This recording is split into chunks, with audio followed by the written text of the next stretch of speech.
السلام عليكم، ازيكم عاملين ايه؟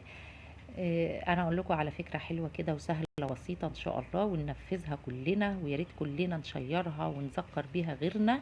هتنفعنا وتنفع اجيالنا اللي جايه.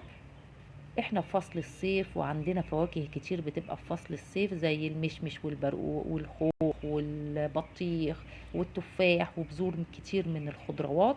يا ريت ما نرميش البذور ديت في سلة المهملات، لا نغسلها ونجففها في الشمس، وبعد كده نحتفظ بيها في كيس من القماش. نشيلها بقى معانا، سواء في عربيتنا، نشيلها في البيت، نشيلها في جيبنا، في شنطتنا، واحنا مسافرين، واحنا في جنينة عامة، واحنا في الطريق.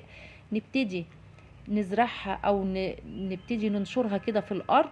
مع الوقت ومع الزمن هتتحول مصر كلها والدول العربية لأرض خضراء، ويبقى عندنا حصيلة من الجناين تنفعنا وتنفع أجيالنا، وتبقى صدقة جارية في حياتنا وبعد ما ماتنا. ولكم جزيل الشكر، ومفيش أسهل ولا أبسط من كده، وذكروا بيها غيركم. مع السلامة.